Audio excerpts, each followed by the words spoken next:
Waalaikumsalam warahmatullahi wabarakatuh. Perkenalkan, nama saya Muhammad Kholi dan saya Muhammad Hasmi Nabiyullah. Di sini kami akan menjelaskan sebuah paper yang berjudul Proses Teknologisme dan Pengaruhnya Terhadap Kehidupan, yang disusun oleh saya sendiri, Muhammad Kholi dan Muhammad Hasmi Nabiyullah, kelas 10A SMA Lazimatul Tulang. Abstrak. Teknologisme merupakan gejala alami yang berupa peristiwa pergerakan lapisan terak bumi yang menyebabkan perubahan pada permukaan bumi. Peristiwa alami karena teknologisme dapat berupa lipatan, pergeseran, ataupun pengangkatan membentuk struktur permukaan bumi. Teknologisme juga termasuk proses pembentukan permukaan bumi yang diklasifikasikan ke dalam proses alam endogen atau tenaga dari dalam bumi. Berdasarkan luas wilayah yang dipengaruhi dan jadi sekiranya tenaga tektonis dapat dibedakan menjadi dua, yaitu tenaga epirogenesa dan tenaga orogenesa. Tenaga epirogenesa sendiri terbagi menjadi dua, yaitu epirogenesa positif dan negatif. Dan juga tenaga orogenesa sendiri di dalam proses tersebut dapat menghasilkan lipatan atau fold dan patahan atau foul. Dan terjadinya tektonisme mesti akan berdampak pada kehidupan kita. Salah satunya yaitu munculnya beragam logam dan terjadinya gempa. Bab 1 pendahuluan yang akan dijelaskan oleh Muhammad Hasmi Nabiyullah. Bab 1 pendahuluan. Latar belakang.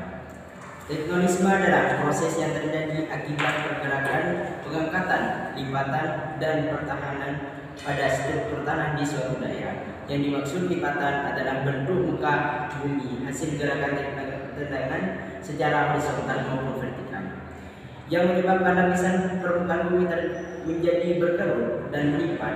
Patahan adalah permukaan bumi hasil dari gerakan tekanan horizontal dan tekanan vertikal, yang menyebabkan lapisan bumi menjadi retak dan patah. Ada dua jenis tektonisme, yaitu epirogenesa dan orogenesa. Epirogenesa adalah proses perubahan bentuk daratan yang disebabkan oleh tenaga lambat dari dalam bumi dengan arah vertikal, baik ke atas maupun ke bawah. Melewati daerah yang sangat luas, ada dua epirogenesa.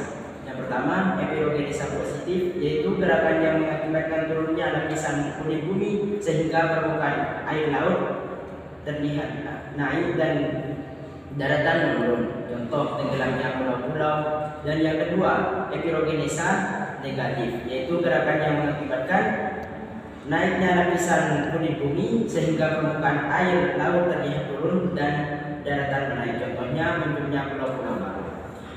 Orogenesa adalah pergerakan lempeng tektonis yang sangat cepat yang meliputi wilayah yang sempit. Tektonik orogenesa biasanya disertai proses pelengkungan atau warping dan lipatan atau folding yang terjadi akibat adanya tekanan pada arah mendatar pada lapisan batuan yang terbentuk. Lipatan terbentuk dari dua bentuk dasar, yaitu sinklinan dan antiklinan. B. Rumusan masalah. Pembahasan tentang dampak tektonisme dalam kehidupan. Yang dua, pembahasan tentang gerak epirogenesa. Yang tiga, pembahasan tentang gerak orogenesa. Dan yang keempat, bagaimana pergerakan lempeng tektonik di Indonesia. Lanjut ke pembahasan yang akan dijelaskan oleh Muhammad Kholi. Oke, kedua pembahasan.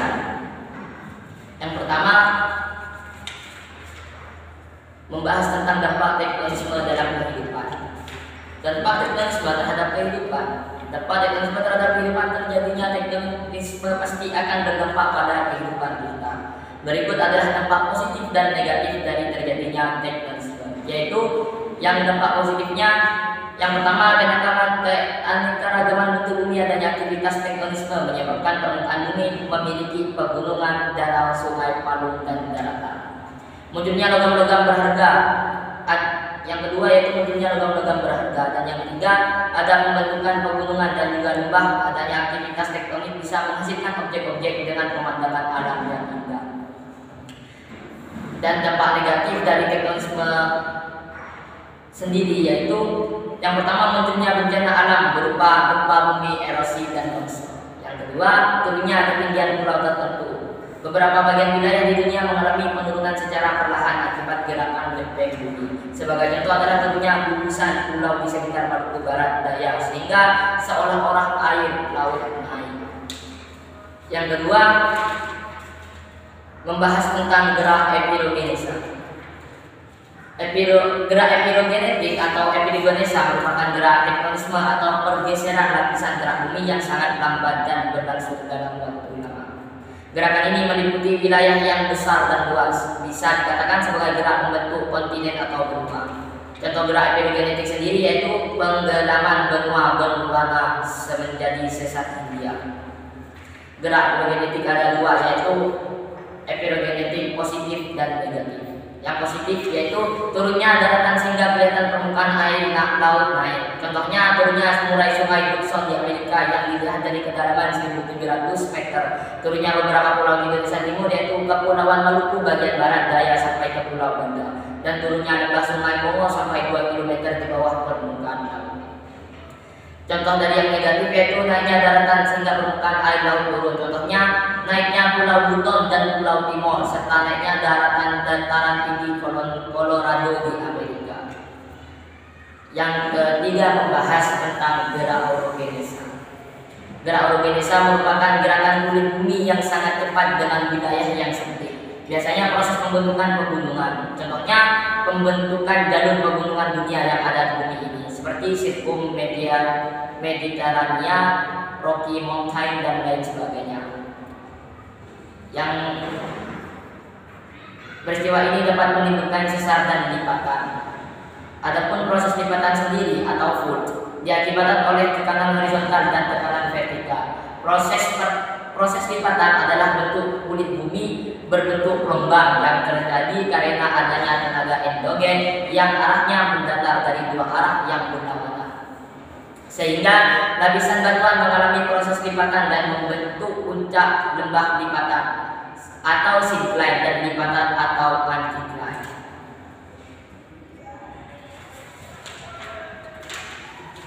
Dan yang kedua yaitu patahan atau sesar atau bisa disebut dengan fault.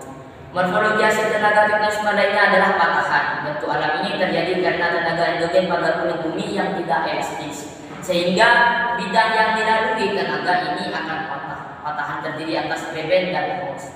Bagian yang merosot disebut greben atau slag, sedangkan yang menonjol disebut hose.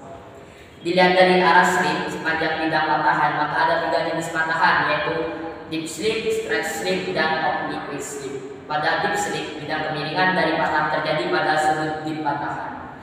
Oblique slip pada deep slip, bidang kemiringan terletak sepanjang strike, sedangkan pada oblique slip pergerakannya diagonal terhadap bidang patahan. Hal ini kombinasi antara patahan naik atau turun dan patahan membentang.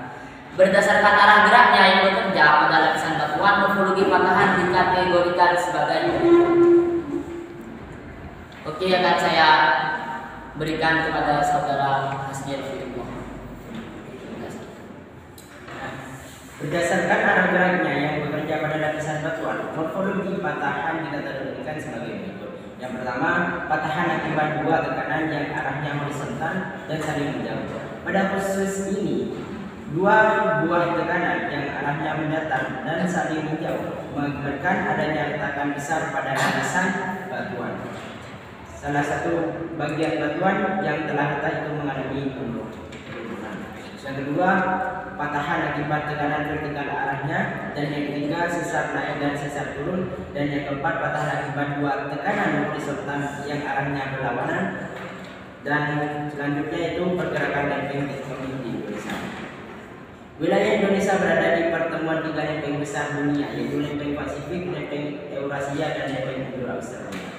Lempeng Indo-Australia bergerak aktif ke utara dan mendesak lempeng Eurasia. Begitu pula lempeng Pasifik, dan lempeng ini bekerja ke arah barat mendesak lempeng Eurasia dan dari timur. Dengan demikian, di sebelah selatan dan timur Indonesia adalah zona subduksi pertemuan tiga lempeng tersebut. Bab ketiga yaitu penutup. Kesimpulannya, tektonisme merupakan tenaga yang berasal dari dalam bumi yang menyebabkan terjadinya dislokasi atau perubahan letak, patahan, dan retakan pada kulit bumi serta pada batuan berdasarkan jenis gerak dan luas wilayah yang mempengaruhi Tenaga elektronik dapat dibedakan atas gerak rogenesa dan defirogenesa. Cukup sekian. Cukup sekian dari kami. Bila ada kesalahan mohon maaf. Semoga bermanfaat. Assalamualaikum warahmatullahi wabarakatuh. Waalaikumsalam warahmatullahi wabarakatuh.